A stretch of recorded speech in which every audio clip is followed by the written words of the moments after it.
এতিয়ালৈকে তেনেকুৱা ৰিটাৰ্ণ নিয়া কথাটো কোৱা নাই, যিহেতু মানুহবিলাকে বিভিন্ন কথা কৈ আছে। মুখ্যমন্ত্ৰী ডাঙৰীয়া এই কথাটো কৈছে যে বিভিন্ন জায়গাত ইণ্ডাষ্ট্ৰিটো মানুহবিলাকে আমন্ত্ৰণ কৰি আছে, বিচাৰি আছে, কাৰণ এটা ইণ্ডাষ্ট্ৰি অহা মানে ইকনমিক ডেভেলপমেণ্ট। আজি আমি দেখিছোঁ ভাৰতত যিখিনি ৰাজ্যত ইণ্ডাষ্ট্ৰি আছে সেই সকলে ৰেভিনিউ সাৰপ্লাছ ষ্টেট হয়।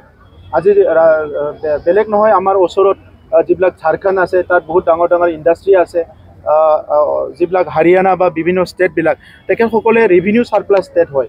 তো আমাৰ তাত আজি ইণ্ডাষ্ট্ৰি নোহোৱাৰ কাৰণে আমি ৰেভিনিউটো আমি বহুত তলত পৰি থাকোঁ, কিন্তু মুখ্যমন্ত্ৰী ডাঙৰীয়াই বহুত কষ্ট কৰি GDP-টো আগত বাঢ়াই লৈ গৈছে, আগত উঠাই লৈ আহিছে। ভাৰতৰ ভিতৰত অসমখন 5খন উন্নত ৰাজ্যৰ ভিতৰত এখন হিচাপে গঢ় দিব বিচাৰিছে।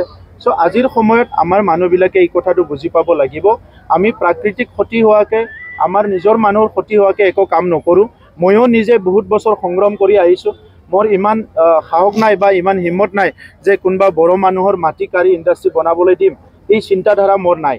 বা কোনোবা বড়োই নহয়, যি কি নহওক মানুহৰে তাৰ মানৱতাটো মানে দূৰত থৈ পেলাই কিবা এটা কাম কৰিম, সেইটো মোৰ মানসিকতাত নাই। গতিকে আজি ছ'চিয়েল মিডিয়াত বিভিন্ন কথাবিলাক বিভিন্নজনে কৈছে, যিসকলে আৰামছে 4 লাখ টকা দৰমহা লৈ, 3 লাখ টকা দৰমহা লৈ চাকৰি কৰি আছে, এই মানুহবিলাকো বিভিন্ন কমেণ্ট কৰিছে। যিবিলাকে AC ৰুমত বহি পেলাই আৰামছে চাকৰি কৰি দৰমহা লৈ আছে, সেইসকলে আজি আমাৰ নিবনুৱা যুৱ যুৱতীসকল যে গোৱাত গৈ পেলাই, ক'ৰবাত গৈ পেলাই ছিকিউৰিটি গাৰ্ড হৈ পেলাই বা বিভিন্ন কাম কৰি, লোহা ইণ্ডাষ্ট্ৰিত কাম কৰি কিমান কষ্ট কৰি আছে, সেইবিলাক তেখেতসকলে বুজি নাপায়। তো সেইকাৰণে আজি মই চবকে অনুৰোধ কৰিছোঁ যে এই কথাটো যাতে চবে বুজিবলৈ চেষ্টা কৰে আৰু ইণ্ডাষ্ট্ৰিটো স্থাপন কৰিবলৈ সকলো যাতে সহযোগ কৰে।